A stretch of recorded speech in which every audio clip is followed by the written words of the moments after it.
बिस्मिल्लाहिर्रहमानिर्रहीम अस्सलामु अलैकुम वरहमतुल्लाहि वबरकातुहू। इस वक्त स्टडी कर रहे हैं हम फिज़िक्स फर्स्ट ईयर है और ये हमारे पास फर्स्ट ईयर की न्यू बुक का यूनिट 3 आ गया है जिसका नाम है डायनामिक्स। ठीक है, तो आज इसको स्टडी करेंगे। इसमें न्यूटन्स का फर्स्ट लॉ भी पढ़ेंगे, सेकंड लॉ पढ़ेंगे, थर्ड लॉ पढ़ेंगे। ये चैप्टर में ये जो इस वक्त जो न्यूटन्स के लॉ डिफाइन किए गए हैं बहुत अच्छी तरह डिफाइन किए गए हैं और बहुत ही इंफॉर्मेटिव किस्म की मालूमात मिलेंगी आपको इसके अंदर। तो आज का लेक्चर स्टार्ट करते हैं। कहता है डिफाइंड द डायनामिक्स। बताइए डायनामिक्स क्या है।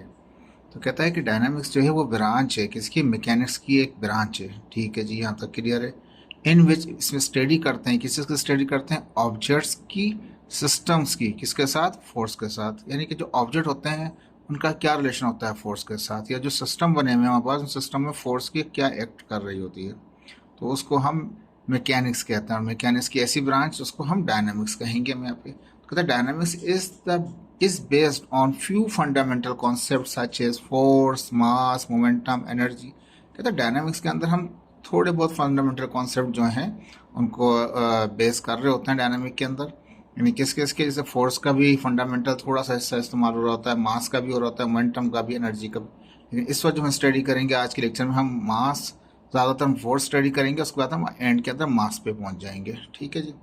तो कहता है यहाँ पे मोमेंटम और एनर्जी बाद में आएगा। ठीक है जी। तो dynamics was first develop by Newton. सबसे पहले जो डेवलपमेंट की गई डायनामिक्स के बारे में वो न्यूटन थे हमारे पास। और न्यूटन्स के law of motion explain the relationship between the physical object and the force acting on it. तो न्यूटन के जितने भी कानून हैं वो फिजिकल जो भी ऑब्जेक्ट हैं उनके ऊपर जो फोर्स एक्ट कर रही है उसको डिफाइन करता है, वो उन पे बेस करते हैं, ये कह सकते हैं आप। ठीक है जी। ये तो था डायनामिक्स के बारे में छोटा सा इंट्रोडक्शन आपको। अब यहाँ पे एक नई चीज़ आ रही है हमारे पास जो शॉर्ट में दे रखा है, डू यू नो है हमारे पास बुक में से हमने लिया हुआ है अपने। एक्सटर्नल फोर्स किसे कहेंगे, जिसकी हम अभी बात कर रहे हैं कि डायनामिक्स के अंदर हम स्टडी करेंगे, फोर्स को स्टडी करेंगे, मास को, मोमेंटम को, एनर्जी को स्टडी करते हैं। तो उनकी स्टडी को हम डायनामिक्स कह रहे होते हैं। और इनमें फंडामेंटल जिनके जो कॉन्सेप्ट होते हैं वो थोड़े बहुत इस्तेमाल किए जा रहे होते हैं। अब यहाँ पे जो फोर्स की बात कर रहे थे तो कहने लगे यहाँ पे एक्सटर्नल फोर्स क्या है। तो कहते हैं an external force is defined as the change in the mechanical energy. कहता है कि एक्सटर्नल फोर्स को हम इस तरह डिफाइन कर सकते हैं कि जो चेंज हो रहा हो किसमें, मैकेनिकल एनर्जी में। वो हो सकता है जो मैकेनिकल एनर्जी हो वो इधर काइनेटिक एनर्जी हो, काइनेटिक एनर्जी हो, या वो पोटेंशियल एनर्जी हो किसी ऑब्जेक्ट की। तो कहता है मैकेनिकल एनर्जी में जो भी चेंजिंग हो रही है इसका मतलब ये हो सकता है उसमें काइनेटिक एनर्जी चेंज हो रही हो या उसके अंदर पोटेंशियल एनर्जी चेंज हो रही हो।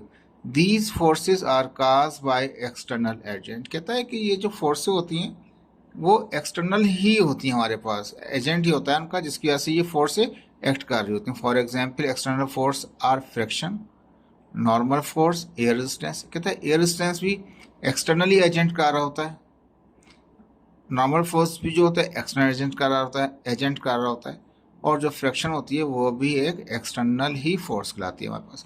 अब यहाँ पे देखें तो उसने इस तरह से लिखा हुआ है, जिसमें बताने के लिए मैंने ये इसलिए लिया था कि जो हम एक्सटर्नल फोर्स की बात करेंगे तो उसका मतलब होगा मैकेनिकल एनर्जी के अंदर जो चेंज है।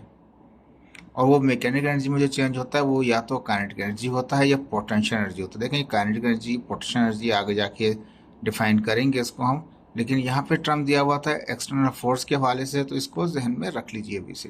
तो ऐसी फोर्स हैं जो वजह बन रही हों किसी एक्सटर्नल एजेंट की या किसी एजेंट की वजह से हो रही हों हमारे पास, ये कह लीजिए एग्जाम्पल होती हैं। एग्जाम्पल जो है एक्सटर्नल फोर्स की, वो फ्रिक्शन भी एक्सटर्नल फोर्स है हमारे पास, नॉर्मल फोर्स भी एक एक्सटर्नल फोर्स कहलाती है, एयर रेजिस्टेंस भी एक एक्सटर्नल फोर्स। देखें एयर रेजिस्टेंस इस चैप्टर में हमारे पास प्रीवियस चैप्टर में हमने इस्तेमाल किया था, और अभी भी जब थर्ड लॉ पढ़ाएंगे तो वहाँ पर भी कुछ चीज़ें हमें एयर के बारे में हम स्टडी करेंगे।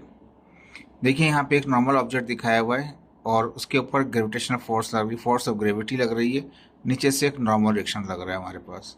अगर ये एक्सटर्नल फोर्स ना हो, ये बाहर की कोई बैरूनी फोर्स ना हो, तो ये ऑब्जेक्ट अपनी जगह पे रुका रहेगा। क्यों? कि दोनों अपोजिट डायरेक्शन फोर्स एक दूसरे को कैंसिल कर देती हैं। नतीजा क्या होता है, ऑब्जेक्ट स्टिल एक ही जगह पे एक ही पोजीशन पे रुका रहता है। लेकिन जब उस पर कोई दूसरी फोर्स लगे, यानी कि बाहर से कोई दूसरा एजेंट कोई फोर्स ऐड करे इसके ऊपर, वो एक्सटर्नल फोर्स लाएगी हमारे पास। चाहे उसकी वो काइनेटिक एनर्जी को चेंज कर दे या उसकी पोटेंशियल एनर्जी को चेंज कर दे हमारे पास, या उसकी मैकेनिक इसकी फिजिकली उसके ऑब्जेक्ट को मूव करा दे, उसमें पोजीशन उसकी चेंज कर दे, उसकी वेलोसिटी में चेंजिंग लेके आ जाए, या चलते हुए को रोकना शुरू कर दे, तो वो भी एक एक्सटर्नल फोर्स ही होता है। तो ये एक एक्सटर्नल फोर्स लगाएंगे तो क्या होगा, ये तो पहले बैलेंस था, लेकिन एक्सटर्नल फोर्स कैसे क्या होगा, ये मूव कर जाएगा हमारे पास। एक्सटर्नल फोर्स ना हो तो चीज़ें क्या है, वो अपने जिस हालत में हो उसी में ही रहेंगी हमारे पास। ठीक है जी। अब स्पेस में चले जाएंगे हम, तो स्पेस में हम जानते हैं वहाँ पे क्या होता है, हमारे पास एक्सटर्नल फोर्स नहीं लग रही होती, तो वहाँ पे खाना खाना भी एक मुश्किल काम हो जाता है। वॉक तो दूर की बात है, कोई कोई चीज़ कैरी करना भी मुश्किल हो जाता है वहाँ पे। तो एक्सटर्नल फोर्स देखें, अल्लाह तबारक ताला का हम पे एहसान है कि उसने हमें ज़मीन पर रखा हुआ है, जहाँ पे ग्रेविटी की फोर्स एक्ट करती है, हम आसानी के साथ सुकून के साथ ज़मीन के ऊपर चल सकते हैं। ठीक है जी। जो मिला हुआ है उसकी इंसान कदर करनी चाहिए। ओके। कहता है एक्सप्लेन कीजिए Newton's law of motion, Newton's के लॉ ऑफ मोशन को डिफाइन कीजिए। तो कहता है Newton develop 3 law of motion. Newton ने तो बहुत सारे लॉ बनाए थे, लेकिन मोशन के उसने 3 लॉ बनाए थे जो बहुत पॉपुलर है हमारे पास। इसमें पहला लॉ कहलाता है फर्स्ट लॉ ऑफ मोशन, इसको लॉ ऑफ इनर्शिया भी कहते हैं। लेकिन इस वक्त आपकी बुक ने क्या किया, थोड़ा सा इजाफा कर दिया कि इन बच्चों को ये चीज़ बताई जाए कि फर्स्ट लॉ के अंदर फोर्स होती ही नहीं है। ठीक है, एफ क्या होता है, वो ज़ीरो होता है। Every body will remain in rest, हर बॉडी जो रेस्ट में है वो रेस्ट में ही रहेगी। और in a uniform motion in a straight line, किसी सीधी लाइन पे कोई बॉडी सफ़र कर रही है तो वो सफ़र ही करती रहेगी until the external force applied on it, जब तक उस पर हम कोई एक्सटर्नल फोर्स नहीं लगाएं। इसका मतलब ये कि वहाँ पे हम फोर्स लगा ही नहीं रहे। न्यूटन फर्स्ट लॉ क्या है हमारे पास है, जिसमें रेस्ट है तो रेस्ट है, मोशन है तो मोशन है। जब तक वो ब्रेक नहीं होगा, जब तक कोई फोर्स ना हो, तो यहाँ पे वो रेस्ट वाला रेस्ट में रहता है और कंटिन्यूस मोशन वाला कंटिन्यूस मोशन में रहता है, क्योंकि वहाँ पे एफ ज़ीरो होता है। ठीक है। कुछ बच्चे कह सकते हैं सर यहाँ तो कह रहे हैं एक्सटर्नल फोर्स लगा लेंगे। भाई लगा तो बाद में लेंगे ना, जब तक नहीं लगती उस वक्त क्या होता है, वो जिस हालत में उसी में ही रहता है। तो ये एक टर्म यहाँ पे इस तरह से दिखाई गई है बुक ने आपने। If a body at rest, अगर कोई बॉडी रेस्ट में है with a velocity of zero, जब वो रेस्ट के अंदर है तो मूव ही नहीं कर रही, वेलोसिटी क्या है उसकी ज़ीरो है। No external force is applied on it, कोई फोर्स ही नहीं लगाते हम, एफ फिजिकल टू ज़ीरो कर दिए, तो body will remain in rest, body क्या रहेगी, वो रेस्ट में ही रहेगी। अगर कोई ऑब्जेक्ट रेस्ट के अंदर है, उसमें कोई वेलोसिटी नहीं है, कोई एक्सेलरेशन नहीं है, कोई एक्सटर्नल फोर्स अप्लाई नहीं कर रहे, चीज़ें तब होंगे जब कोई एक्सटर्नल फोर्स अप्लाई करेंगे। जब कोई एक्सटर्नल फोर्स ही अप्लाई नहीं कर रहे तो वो जैसा है वो वैसा ही है। तो वो क्या होगा हमारे पास, वो न्यूटन का फर्स्ट लॉ कहलाता है हमारे पास, जिसमें कोई फोर्स ही ना लगाएं हम, तो ना तो उसमें एक्सेलेरेशन पैदा होगा ना उसकी वेलोसिटी चेंज, ना इसके जैसी फोर्स लगाएंगे तो वो बॉडी क्या करेगी, वो कैरी करेगी हमारे पास वेलोसिटी, और वेलोसिटी जब आएगी तो उसके अंदर चेंजिंग करना शुरू करेगी, तो वो एक्सेलरेशन भी आ जाएगा। कहने का मकसद ये है कि ये फोर्सेस ज़ीरो होती हैं जब बॉडी रेस्ट में होती है। इस चीज़ को ध्यान में रख लीजिएगा आप। ये लॉ वही है जो पहले पढ़ चुके हैं, लेकिन अब इस टर्म में याद रखना है आपको। If a body is moving with constant velocity, अगर बॉडी मूव करती है किसी कांस्टेंट वेलोसिटी से और सीधे लाइन में सफ़र करेगी, डायरेक्शन चेंज नहीं करेगी ना, डायरेक्शन चेंज तो नहीं कर रही, सीधी जा रही है, स्ट्रेट लाइन से मुराद ये है कि वो सीधी ही जा रही है, ना राइट ना लेफ्ट ना अप एंड ना डाउन, उस जैसे जा रही है ऐसे ही जा रही है। And no external force is applied on it, उस पर कोई फोर्स ही नहीं लगा रहे, एफ इजिकल टू ज़ीरो रखा हुआ है। Then body will remain still same velocity in the same direction, जिस डायरेक्शन में वो जा रही थी बॉडी वो उसी डायरेक्शन में ही जा रही है। ठीक है, तो उसमें मूव तो कर रही है लेकिन कांस्टेंट वेलोसिटी है। वेलोसिटी कांस्टेंट का मतलब क्या है, यूनिफॉर्म वेलोसिटी से जा रहा है। तो जब वेलोसिटी यूनिफॉर्म है, कांस्टेंट है, तो इसका मतलब ना वेलोसिटी बढ़ेगी ना कम होगी। जब ना बढ़ेगी या ना कम होगी तो एक्सेलरेशन भी नहीं आएगा। ठीक है जी। अब ऐसी बॉडी को जब कोई फोर्स अप्लाई करेंगे तो वो डिस्टर्ब होगी। तो ऐसा मोशन जिसमें क्या कहते हैं कोई फोर्स भी ना लगाएं और वो बॉडी अपने जिस स्पीड से चल रही है, कोई एक्सटर्नल फोर्स भी नहीं लग रही है उसके ऊपर, और जिस स्पीड से वो चल रही है उसी स्पीड से वो चल रही है हमारे पास, तो वो कहलाता है न्यूटन्स का फर्स्ट लॉ ऑफ मोशन। एक रेस्ट में है और एक मूविंग के अंदर है।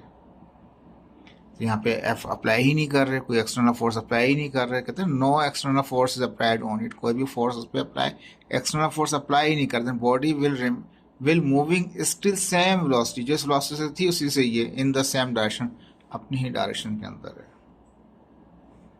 ठीक है जी। देखिए थोड़ा टर्म चेंज हो गई है अब आपकी। एफ इजिकल टू ज़ीरो पढ़ रहे हैं हम यहाँ पे किसके अंदर, न्यूटन के फर्स्ट लॉ के अंदर। रेस्ट में है तो रेस्ट में रहेगा, F0 है तो मोशन कर रहा है तो मोशन ही करता रहेगा। एक्सटर्नल फोर्स, F से मुराद है एक्सटर्नल फोर्स।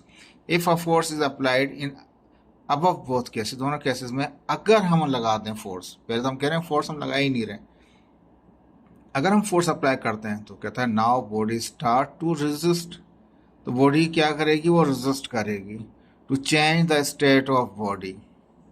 अगर वो रेस्ट में था और आपने इस पर कोई फोर्स लगाने की कोशिश की तो ये बॉडी क्या करेगी, रेजिस्ट करेगी कि वो मूव ना करे, ठीक है। और अगर वो मोशन में थी और आपने फिर भी उसको रोकने की कोशिश की तो वो कोशिश करेगी कि वो चलती रहे, या उसको डिस्टर्ब करेंगे आप एक्सटर्नल फोर्स के जरिए तो वो कोशिश करेगी कि वो अपने कैरी करे कांस्टेंट वेलोसिटी को या यूनिफॉर्म वेलोसिटी को कैरी करे, वो कोशिश करेगी। रेस्ट में है तो रेस्ट में रहने की कोशिश करेगी, अगर यूनिफॉर्म वेलोसिटी से मूव कर रही है बॉडी तो वो यूनिफॉर्म ही रहना चाहेगी। तो ये जो इसकी अपनी प्रॉपर्टी है, जो चाहती है कि वो वही उसी स्टेट में रहे, उसे कहते हैं इनर्शिया। अगर बॉडी रेस्ट में है और वो चाहती है कि वो रेस्ट में ही रहे, वो डिस्टर्ब ना हो, रेस्ट से मूव ना करे, रेस्ट में ही रहे, तो ऐसी प्रॉपर्टी जो उसको यानी कि वही रहना चाहे, अगर कोई फोर्स लगाए तो उसको रोके, तो उस प्रॉपर्टी को बोलेंगे इनर्शिया। अगर कोई ऑब्जेक्ट मूव कर रहा है यूनिफॉर्म वेलोसिटी से, कांस्टेंट वेलोसिटी से, और अगर उसकी वेलोसिटी को चेंज करना चाहे, कम या ज़्यादा करना चाहे, तो क्या होगा कि वो ऑब्जेक्ट रोकने की कोशिश करे उसको कि नहीं, जिस स्पीड से हूँ उसी स्पीड में ही रहना है। तो वो जो सेल्फली क्या कहते हैं, जो उसकी सेल्फली क्या कहते हैं, जो प्रॉपर्टी आ जाएगी रेजिस्ट वाली, उसको भी इनर्शिया कहेंगे, ठीक है। First law is also called the law of inertia, जो पहला लॉ है उसको हम इनर्शिया भी कहते हैं, लॉ ऑफ इनर्शिया भी कहते हैं। यानी कि ऑब्जेक्ट क्या करता है, रेजिस्ट करेगा, रेस्ट में है तो रेस्ट से में ही रहना पसंद करेगा, मूव करना नहीं चाहेगा, तो ऐसी प्रॉपर्टी को इनर्शिया बोलेंगे। अगर कोई मूव कर रहा है, उसको हम चाहें कि उसकी वेलोसिटी बढ़ जाए या कम हो जाए, तो वो ऑब्जेक्ट कोशिश करे कि वो वही कांस्टेंट वेलोसिटी पे रहे, तो इस प्रॉपर्टी को भी लॉ ऑफ इनर्शिया कहेंगे या इनर्शिया कहते हैं। अभी लॉ ऑफ इनर्शिया क्या है, द प्रॉपर्टी होती है एक्चुअली ये ऑब्जेक्ट की टू अपोज, जो रोकती है any change in its state, अपने स्टेट में चेंज होने से रोकती है अपने आप को, अपनी स्टेट को चेंज होने से रोकती है, स्टेट ऑफ रेस्ट हो या स्टेट ऑफ यूनिफॉर्म मोशन हो। तो ऐसी प्रॉपर्टी जिसके अंदर वो अपनी स्टेट को चेंज होने से रोके, चाहे रेस्ट वाली हो चाहे वो मोशन वाली हो, यूनिफॉर्म वाली को रोके, उसको कहेंगे हम क्या कहेंगे, उसको इनर्शिया कहेंगे। जैसे इसकी एग्जाम्पल है, एक गिलास लिया हमने, गिलास के ऊपर हमने एक पेपर रख दिया और उसके ऊपर एक कॉइन रख दिया। अगर हम उसको एक पावर से, एक फोर्स से उसको क्या कहते हैं, फिंगर से क्या कहते हैं, उसको मूव कराते हैं, तो क्या होगा, ये कॉइन उड़ के नहीं जाएगा, ये कॉइन निकल जाए, ये पेपर निकल जाएगा, कॉइन नीचे आ जाएगा इसके अंदर। तो इसने अपनी स्टेट को चेंज नहीं किया, जहाँ था कॉइन वहीं रहा और कॉइन नीचे आके गिर गया, ये निकल गया। तो ये इनर्शिया की एक बहुत बड़ी एग्जाम्पल है जो अक्सर लोग इसको शेयर करते हैं, ठीक है जी। इसके बाद आता है हमारे पास application of first law of motion या लॉ ऑफ इनर्शिया की एप्लीकेशन क्या होगी। तो कहता है इसकी application when a car is suddenly stop, जब कोई कार अचानक से क्या हो, सडनली स्टॉप करना, सडनली स्टार्टेड, जब कोई कार अचानक से क्या करे, वो स्टार्ट ले, तो एकदम से क्या होता है, passenger in it fall backward, पीछे चले जाएंगे। जैसे ही गाड़ी ने स्पीड ली आगे की तरफ, अचानक रुकी हुई थी, चलना शुरू की, लोग एकदम से पीछे सीट के साथ लग जाते हैं। ये तो हो गया स्टार्ट वाला केस। अगर इसमें और इजाफा कर सकते हैं, अगर कोई कार चल रही है और अचानक ब्रेक लगाते हैं, तो अब क्या होता है, ब्रेक लगाया है तो बंदा पीछे नहीं जाता, वो आगे की तरफ ही जाता है, समझे बात। ये जो आगे की तरफ मूव करता है अचानक ब्रेक लगाने पे, गाड़ी में बिल्कुल हैंडल की तरफ आता है या फ्रंट की स्क्रीन की तरफ आ रहा होता है, तो वो इनर्शिया की वजह से आता है। और अगर कोई गाड़ी रुकी हुई थी, चलना शुरू करती है, बंदा एकदम से पीछे जाता है, सीट के साथ लग जाता है, तो वो भी इनर्शिया की वजह से ही पीछे जाता है। व्हेन स्ट्राइकिंग कहता है कि when stick hitting the use mattresses, कहता है कि हम कोई स्टिक लेते हैं यहाँ पे और उसको हिट करते हैं किसी यूज, इस्तेमाल हुआ हमारे पास बेड है, मैट्रिस है, ये पुराना मैट्रिस है, मीन्स ओल्ड मैट्रिस है हमारे पास, ज़ाहिर बात है ओल्ड है तो उसमें डस्ट पड़ा हुआ होगा, तो कहता है हम हिटिंग करेंगे, स्टिक से हम हिट करेंगे किसको, मैट्रिस को हिट करेंगे, then dust particle come out from it, तो उसमें से डस्ट पार्टिकल बाहर निकल आएंगे। तो पहले वो रेस्ट में थे डस्ट पार्टिकल, जैसे ही आपने उसको एक्सटर्नल फोर्स लगाई, डिस्टर्ब किया, तो क्या हुआ, वो एकदम से वो बाहर आ गया। तो ये जो पार्टिकल जो आए हैं बाहर, वो इनर्शिया की वजह से आए। ठीक है। A satellite is continuously moving in the orbit due to the inertia. अगर ये तो नॉर्मल की बात कर रहे थे, एक सर्कुलर ऑर्बिट के अंदर कोई सैटेलाइट मूव कर रहा है, कंटिन्यूस चलता रहता है वो ऑर्बिट में, किसकी वजह से, इनर्शिया की वजह से। अगर कोई एक्सटर्नल फोर्स लगाएंगे तो वो अपना डायरेक्शन चेंज कर लेगा। ठीक है, बच्चे सोच रहे होंगे स्ट्रेट लाइन की बात कर रहे हैं, तो यहाँ पर जी सर्कुलर मोशन भी दिखा दिया हमने। आज long jump athletes, jump long jump करते हैं जो खिलाड़ी होते हैं, start jump from the end point, जब वो उसमें एंड पॉइंट आया उसके बाद उसने जंप मारा, तो क्या हुआ, and move in the air due to the inertia. अब वो जैसे ही वो भागता हुआ आया, एक पॉइंट आया और उसके बाद उसने जंप मारा, लॉन्ग जंप मारी, एकदम से जमीन से उठा एंड पॉइंट पे आके, जहाँ पे एंड हुआ उसका, उसके बाद उसको जंप मारना था। जैसे उसने जैसे भागता हुआ आया और ये एंड पॉइंट था, जैसे जंप मारा एकदम से उड़ता हुआ जाएगा और कहीं गिरेगा। तो ये जो हवा में उड़ता हुआ जा रहा है, किसकी वजह से जा रहा है, वो भी इनर्शिया की वजह से। कहता है when an object thrown from the moving train, अगर एक ट्रेन जा रही है और कोई बंदा उसको चीज को फेंकता है ऐसे आगे की तरफ, तो क्या आता है, object move in the opposite direction, वो आगे ही जाएगा, ऑब्जेक्ट पीछे ले आएगा। ठीक है, इन द अपोजिट डायरेक्शन जाएगा with the same velocity of the train due to the inertia. जिस स्पीड से ट्रेन जा रही है उसी स्पीड से, वो हमने तो आगे फेंका था लेकिन वो हवा में पीछे की तरफ जाएगा उसी स्पीड से जिस स्पीड से ट्रेन जा रही है। देखें ये केसेस आपके बिल्कुल यूनिक आए हैं हमारे पास, और इसको आपको सिर्फ और सिर्फ देखें, ये वो चीज़ें नहीं जो 9th और मैट्रिक पढ़ चुके हैं आप, तो ये थोड़ा चेंजिंग है, इनको समझने की कोशिश कीजिएगा, रिपीट करके दोबारा सुन लीजिएगा। ये इजी हैं लेकिन इनको जहनशीन कीजिए, कौन से केस में क्या हो रहा है, इनर्शिया की वजह से क्या क्या हो सकता है। अचानक गाड़ी स्टार्ट होती है तो बंदा पीछे जाता है इनर्शिया की वजह से, या स्टॉप करता है तो आगे जाता है इनर्शिया की वजह से। अगर किसी मैट्रिक्स को हिट करेंगे आप किसी स्टिक वगैरह से, तो क्या होगा, डस्ट पार्टिकल बाहर आ जाते हैं, वो भी इनर्शिया की वजह से निकलते हैं। सैटेलाइट जो रोटेट कर रहा है, इनर्शिया की वजह से रोटेट कर रहा है ऑर्बिट के। लॉन्ग जंप पर जब एथलीट जंप करके एकदम से हवा में जाते हैं तो क्या करते हैं, वो इनर्शिया की वजह से हवा में उड़ते हुए दूसरी जगह पे आके गिर जाते हैं। कभी भी जो कोई ऑब्जेक्ट को आप चलती हुई ट्रेन से फेंकें, या कार में चला रहे हैं स्पीड से, बाइक चला रहे हैं आप स्पीड से, और जैसे ही फेंकेंगे तो क्या होगा, जिस स्पीड से आप जा रहे हैं उसी स्पीड से वो ऑब्जेक्ट आपने आगे फेंका था वो पीछे चला जाएगा। ठीक है जी, ये इनर्शिया के थे हमारे पास। अब ये फसला था, देखें ला और भी आते जाएंगे, लेकिन बुक ने जिस तरह से कुछ चीज़ें डिफाइन की हैं तो मैंने इसको अलग सेपरेटली भी डिफाइन करना शुरू कर दिया। ये यहाँ तक अभी लिखा है, उसके बाद सेकंड ला से स्टार्ट कर लीजिएगा आप उसको। अगर तीनों ला पूछता है पेपर में, अगर फर्स्ट ला ही पूछता है तो फर्स्ट ही बताएंगे, फर्स्ट सेकंड पूछता है तो फर्स्ट सेकंड ही बताएंगे आप। ठीक है जी, ये पेपर में नहीं पूछेगा लेकिन फिर भी समझाने के लिए कहते हैं। यहाँ मैंने लिखा फोर्स, क्योंकि बुक ने थोड़ा सा बताया था बैलेंस और अनबैलेंस के हिसाब से, तो मैंने चाहा थोड़ा सा आपको क्लियर कर दूं कि बैलेंस कौन सी होती है फोर्स और अनबैलेंस फोर्स कौन सी होती है। कहते हैं फोर्स की दो किस्में हमारे पास, यहाँ पर इसको स्टडी करेंगे, बैलेंस और अनबैलेंस। बैलेंस इस तरह से, जैसे कि यहाँ पे नजर आ रहे हैं आपको, अगर ये बैलेंस रहे तो ये जो नोट जहाँ लगा रखा है हमने, जो पॉइंट लगा रखा है, ये पॉइंट ना तो इधर जाएगा ना ये उधर जाएगा। जितनी फोर्स ये लगा रहे हैं, अगर 10 न्यूटन की फोर्स लगा रहे हैं और ये भी 10 न्यूटन लगा रहे हैं, तो ये अपनी जगह पे खड़े रहेंगे। तो ऐसी फोर्स को हम कहते हैं बैलेंस फोर्स, जिनका रिजल्टेंट क्या हो, जीरो आ जाए। अब ये इस तरफ खींच रहा है और वो उस तरफ खींच रहा है, दोनों अपोजिट फोर्स हैं। 10 की कैंसिल कर देंगे, जीरो हो जाएगा हमारे पास। फर्स्ट के 100 न्यूटन की है, वो भी 100 न्यूटन लगा रहे हैं, माइनस करेंगे तो क्या होगा, क्योंकि इसकी फोर्स की डायरेक्शन यहाँ पर है, उसकी वहाँ पर है, अपोजिट है, तो एक दूसरे से बिल्कुल अपोजिट है, तो कैंसिल करेंगे, जीरो हो जाएगा। कहता है कि रिजल्टेंट फोर्स क्या हो, जीरो हो। तो ऐसी फोर्सों का रिजल्ट, ऐसा रिजल्टेंट जो कि जीरो आ जाए किसी फोर्स का, ऐसी फोर्सों को हम कहेंगे बैलेंस फोर्स। ठीक है, दूसरे फाज में इस तरह कह सकते हैं, जितनी भी फोर्स हैं उनका समीशन लें आप, जमा करें और वो जीरो के बराबर आ जाए तो वो कहलाएगा बैलेंस फोर्स। कहते हैं such forces which have equal magnitude but opposite direction. जैसे यहाँ पे 10 न्यूटन था, वहाँ पे 10 न्यूटन था, इसकी फोर्स डायरेक्शन यहाँ थी, उसकी वहाँ थी, मैग्नीट्यूड तो सेम है लेकिन डायरेक्शन फोर्स जो है वो अपोजिट है। तो कहता है कि balance force are unable to change the state of motion और डायरेक्शन। कोई भी मोशन की स्टेट को, इसकी डायरेक्शन को चेंज करने की सलाहियत नहीं रखता। कौन, बैलेंस फोर्स। यानी बैलेंस फोर्स ऐसी होती है जो कैंसिल आउट हो जाती है और कुछ भी रिजल्टेंट नहीं बचता। जब कुछ बचता ही नहीं है तो वो उस स्टेट को चेंज ही नहीं कर सकता। ठीक है, for example an object still at rest means all forces are balance forces. अगर कोई ऑब्जेक्ट कहीं रुका हुआ है, जैसे पेन को मैं रख दूँ यहाँ लैपटॉप के ऊपर रख दूँ या कहीं पे भी रख दूँ, तो क्या होगा मेरे पास कि वो जब तक नहीं हिलेगा तब तक कोई फोर्स ना लगे। जब कोई फोर्स ही नहीं है इसके ऊपर, सारी फोर्सेस जीरो है, तो ये अपनी जगह रुका रहेगा। अगर इस पर कोई फोर्स लग रही होगी तो ये मूव करेगा।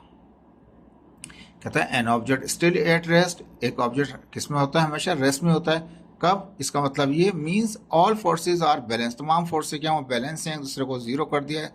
तमाम का नेट जो है फोर्स वो जीरो निकल रही है, सब तमाम फोर्सेज का सम वो जीरो आ रहा है। An object still moving in a uniform velocity and acceleration is equal to zero. कहता है कोई ऑब्जेक्ट अगर मूव कर रहा है यूनिफॉर्म वेलोसिटी से मूव कर रहा है, ठीक है, चेंज नहीं कर रहा। जब वेलोसिटी यूनिफॉर्म है, ना तो बढ़ रही है ना कम हो रही, तो इसलिए यूनिफॉर्म कह रहे हैं, तो एक्सेलरेशन क्या होगा, वो जीरो ही होगा। ठीक है, then such forces are balance force, तो ऐसी फोर्सेज क्या होंगी, उस पर जो एक्ट कर रही हैं वो सब बैलेंस हैं। तो बैलेंस फोर्स की वजह से वो अपनी स्टेट को चेंज नहीं करेगा, तमाम फोर्सेज का रिजल्टेंट जीरो आएगा, तमाम फोर्सेज का समीशन जीरो आएगा। और उसमें एक्सेलरेशन क्या होता है, बैलेंस फोर्स में जीरो होता है, क्योंकि जिसमें है वो उसी में रहता है, यूनिफॉर्म होती है, हो सकती है या तो रेस्ट होगा या मूव करेगा। अगर रेस्ट कर रहा है तब तो जीरो ही है, वेलोसिटी भी जीरो है। अगर मूव कर रहा है तो वेलोसिटी है लेकिन यूनिफॉर्म होगी, एक्सेलरेट नहीं होगा। दूसरा केस था unbalance force, resultant force are always not equal to zero. इस केस में क्या होता है, जो रिजल्टेंट निकालते हैं आप तमाम फोर्सेस का, वो जीरो नहीं होता, उसमें जीरो होता है बैलेंस में, अनबैलेंस के अंदर जीरो नहीं होता। समीशन लेंगे तो कुछ आएगा, जीरो नहीं आएगा। Such forces which have the ability to change the state of motion और द डायरेक्शन, ऐसी फोर्स हैं जो उसकी डायरेक्शन को भी चेंज कर सकती हूँ या उसका मैग्नीट्यूड चेंज कर सकती हूँ, ठीक है, उसकी स्टेट को चेंज कर सकती हूँ, उसको हम कहते हैं अनबैलेंस फोर्स। जो उसकी स्टेट को चेंज करे और उसकी डायरेक्शन को चेंज कर सके, ऐसी फोर्स को बोलेंगे अनबैलेंस फोर्स। जैसे कि यहाँ कहता है a ball in football match, football match में जब फुटबॉल बॉल का जो हाल होता है, कहता है ball move from one place to another place after hitting by the player. जब प्लेयर्स को हिट करते रहते हैं बॉल को, तो वो किसी एक जगह नहीं रुकता, मूव करता रहता है वो, क्योंकि उसकी स्टेट को चेंज करने के लिए किक जो होती है, जो हिट होती है या किक जिसको कहते हैं, वो क्या होता है, as a external force act कर रहा होता है, उसकी स्टेट को चेंज करता रहता है। ठीक है जी, तो स्टेट चेंज होती रहती है किसमें, अनबैलेंस फोर्स में। जब अनबैलेंस फोर्स एक्ट करते हैं तो उसकी स्टेट चेंज होगी, इसकी डायरेक्शन चेंज होगी। सेकंड कहता है इन द सीसॉ, अब यहाँ पर नज़ारा बच्चे बचपन में खेला है, बच्चे अप डाउन मूव कर रहे होते हैं इसमें। व्हेन किड्स आर स्विंगिंग, जब बच्चे ऊपर नीचे स्विंग कर रहे हैं, due to the unbalance force. Unbalance force कौन सा, उसका वेट है, वेट की ऐसे क्या हो रहा है, वो ऊपर नीचे मूव कर रहे हैं, ग्रेविटी भी कह सकते हैं इसको आप, लेकिन यहाँ बच्चों के टर्म में आसानी के लिए हमने यहाँ वेट दिखाया हुआ है। ये तो हो गया समझाने के लिए फोर्स, फोर्स की बैलेंस, अनबैलेंस। ठीक है, हमने पढ़ लिया कि जो बैलेंस फोर्स है वो तो जो स्टेट है वो उसी में ही रहेगी, तो इसका मतलब बैलेंस फोर्स कहाँ लग रही होती हैं, न्यूटन के फर्स्ट लॉ में लग रही होती हैं। ठीक है, अब आ गया न्यूटन का सेकंड लॉ, जिसमें क्या है, अनबैलेंस फोर्स एक्ट कर रही होती हैं। फर्स्ट लॉ में कौन सी फोर्स एक्ट कर रही है, बैलेंस फोर्स एक्ट कर रही हैं। रुका हुआ है तो रुका हुआ है, चल रहा है तो चलता रहेगा, क्योंकि फोर्सेस क्या है, बैलेंस है। लेकिन अनबैलेंस फोर्स किसमें है, वो न्यूटन के सेकंड लॉ में।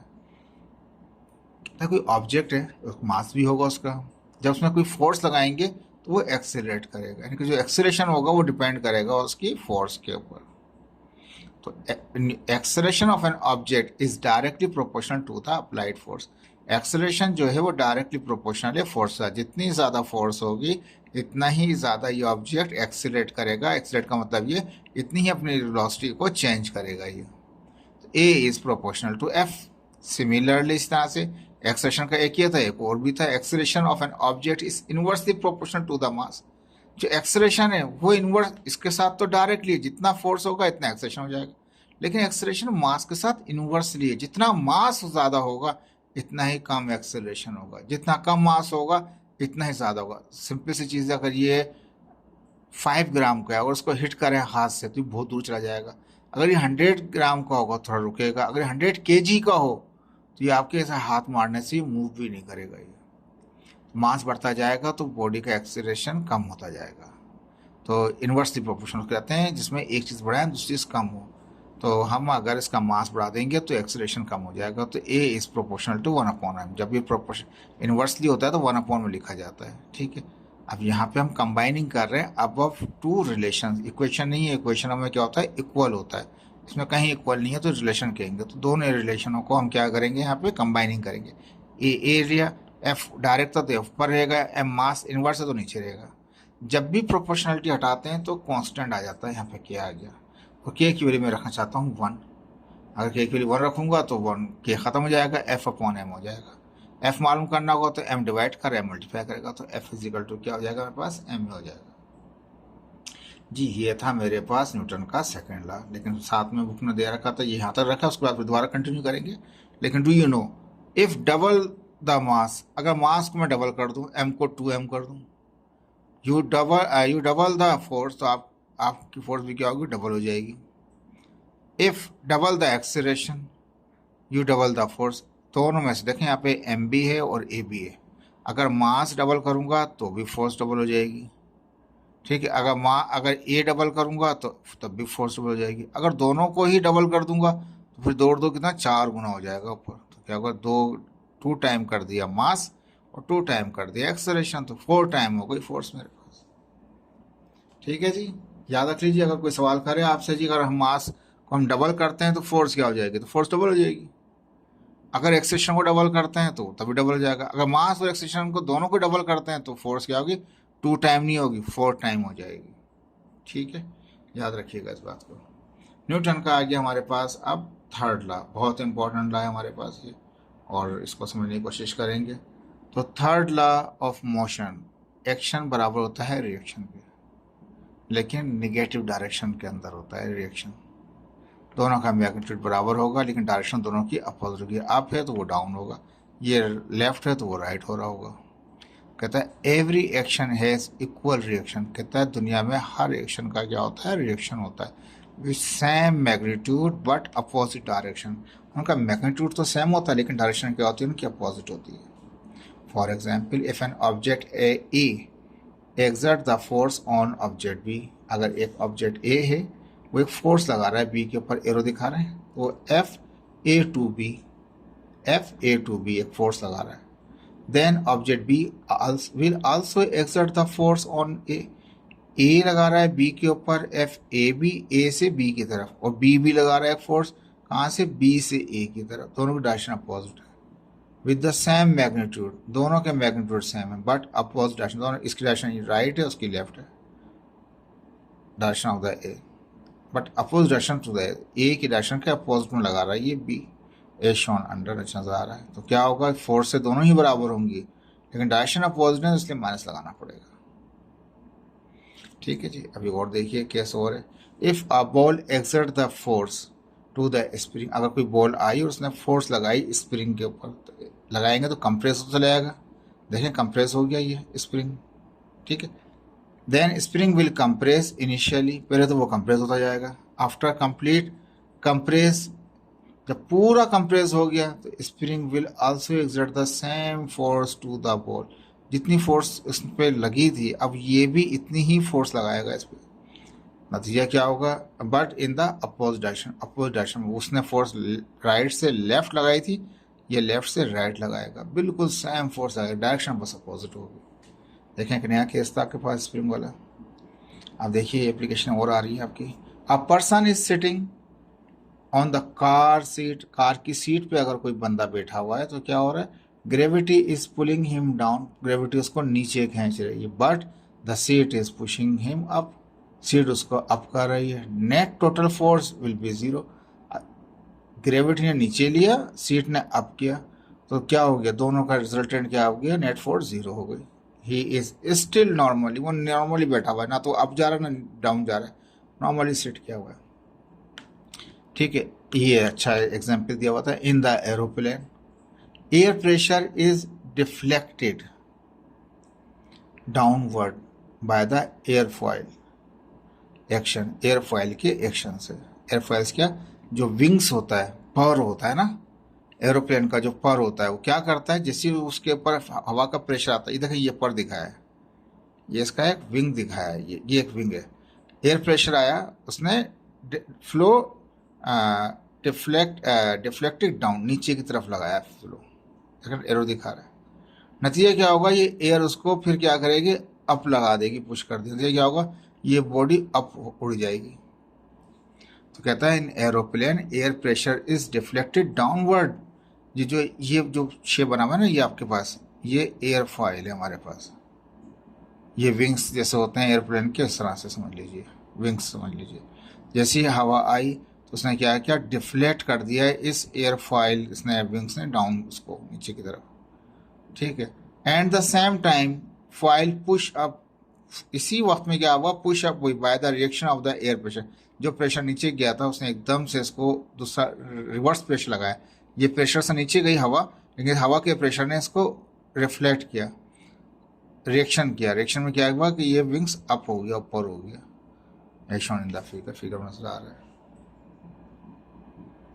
अब एक और देखिए, when bowler ball in the air for swing, जैसे वसीम अकरम थे, स्विंग के मशहूर थे। जब कोई बॉलर बॉल को हवा के अंदर स्विंग करता है, या स्पिनर जो स्पिन करता है, ठीक है, तो क्या करता है, जब वो हवा में मारता है बॉल को, ठीक है ना, when the bowler ball in the air, हवा के अंदर जैसे वो बॉल को मारता है स्विंग करने के लिए, ball exert the force on the air, ball एक फोर्स लगाती है। बॉल ने फोर्स लगाई किसके ऊपर, एयर के ऊपर। As a result air also exert the force, air ने भी एक फोर्स लगाई इस पे, मैग्नस फोर्स लगाई, ठीक है, ऑन द बॉल, बॉल के ऊपर एक फोर्स लगाई। अब उसने लगाया नीचे की तरफ फोर्स, उसने लगा दी up, and the ball move to the opposite direction. Force आ रही थी इसको प्रेशर से नीचे की तरफ, लेकिन हवा ने इसको क्या किया, एकदम से उसको मूव करा दिया लेफ्ट साइड के। जैसे नीचे आ रही थी अप करा दिया उसको, राइट आ रही थी तो लेफ्ट करा दिया, लेफ्ट आ रही थी तो राइट करा देगा। तो यानी कि एक फोर्स तो इसने लगाई, बॉल ने कंप्रेस किया किसको, एयर को। एयर ने क्या किया, मैग्नस फोर्स लगा के उसको दूसरी तरफ यानी अपोजिट तरफ उसने उसको धकेल दिया। यूं बॉल क्या होती है, सीधी जाती है बॉल, एकदम से विकेट में चली जाती है। ऐसे विकेट को दिखाते हुए बॉल राइट चली जाती है हमारे पास। तो क्या करते हैं, वो एयर प्रेशर की वजह से क्या होता है, वो अपोजिट डायरेक्शन में मूव कर जाती है। तो इस प्रेशर से लोग इस टेक्निक से बॉल करते हैं कि वो बॉल मूव करती है हवा के अंदर, स्विंग कर रही होती है, तो इसको स्विंग कहा जाता है हमारे पास। उसमें क्या होता है, मैग्नस फोर्स लगी होती है, यानी कि एयर बॉल जो होती है एयर को कंप्रेस करती है, और एयर क्या कर फोर्स लगाती है, और एयर रिफ्लेक्ट करके एक फोर्स लगाती है, मैग्नस फोर्स, जिसकी वजह से वो दूसरी डायरेक्शन में मूव कर जाता है। ठीक है जी। एक और देखिए, जेट इंजन, इंजन लगा होता है वहाँ पर, जेट इंजन होता है हमारे पास। तो उसमें क्या होता है, the thrust and the hot gases, यानी कि जो जेट इंजन है वो प्रोड्यूस करता है थर्स्ट को, और गैस हॉट गैसेस को प्रोड्यूस करता है। जल रहा गैसेस बर्न हो रही होती है ना जेट इंजन के अंदर। रॉकेट होता है, मिसाइल होता है हमारे पास, इन सब में क्या होता है, या एरोप्लेन होता है, सब में क्या होता है, गैसेस बर्न हो रही होती हैं। जब गैसेस बंद हो रही होती हैं तो हॉट गैसेस होती हैं, तो हॉट गैसेस की वजह से थर्स्ट बनता है, ऑब्जेक्ट फॉरवर्ड मूव करता है, उसको थर्स्ट कहते हैं। वो रिएक्शन होता है किसका, हॉट गैसेस का। इस हॉट गैसेस का जो रिएक्शन है वो थर्स्ट है। तो कहता है हमारे पास एक जेट इंजन है, वो प्रोड्यूस करता है थर्स्ट को और हॉट गैसेस को। तो hot gases flow out from the back, पीछे से निकल रही होती हैं ऑफ द इंजन के। And in the reaction of these forces, these gases, इन गैसेस के रिएक्शन में जिसमें एकदम से पीछे की तरफ निकल रही होती हैं, the thrust is created in the opposite direction, वो अपोजिट डायरेक्शन में थर्स्ट क्रिएट हो जाता है। एंड इंजन बोले तो इंजन आगे चला जाएगा, प्लेन बोलेंगे तो प्लेन आगे चला जाएगा, मिसाइल बोले तो मिसाइल आगे चला जाएगा, रॉकेट बोलेंगे तो रॉकेट भी आगे चला जाएगा फॉरवर्ड डायरेक्शन में। देखिए ये बड़ा इंपॉर्टेंट है आपकी, इसकी एप्लीकेशन वगैरह तीनों को तीन मैंने करा दिया आपको। और इसका एक सिंपल सा क्या कहते हैं बुक ने वो दे रखा है, इसका प्रॉब्लम दे रखा है, इसको सेकेंड लॉ वाला, इसको समझा देता हूँ आपको। कहता है आप 50 Newton force applied on a box, एक बॉक्स है, उस बॉक्स के ऊपर 50 न्यूटन की फोर्स लगा रहे हैं, तो F इजिकल टू कितना आ गया, 50 न्यूटन आ गया। और ऑफ मास ऑफ 8.16 kg, जो ऑब्जेक्ट है जो बॉक्स है उसका मास कितना है 8.16, तो M इजिकल टू 8.16 kg आ गया। On the right x across a horizontal surface के ऊपर हॉरिजॉन्टल सरफेस से फोर्स लगा रहे हैं। What is the acceleration produce in the, जो एक्सेलरेशन प्रोड्यूस होगा वो क्या होगा, ए मालूम करना है। सिंपल सा फार्मूला है, F इजिकल टू MA। ठीक है, हमें क्या मालूम करना है, ए मालूम करना है, M मल्टीप्लाई कर M डिवाइड कर देगा तो F अपॉन M हो जाएगा। F की जगह F रखते हैं, M की जगह M रखते हैं, डिवाइड कर दें, आंसर हो जाएगा। कुछ मुश्किल नहीं था, आसान सा प्रॉब्लम था, इसलिए मैंने इसको सॉल्व नहीं कराया, इसी में से बता दिया आपको। ठीक है जी, होपफुल आपको समझ में आया होगा। इसको शेयर भी कीजिएगा दोस्तों को और लाइक भी कीजिएगा। थैंक यू, अल्लाह हाफिज़।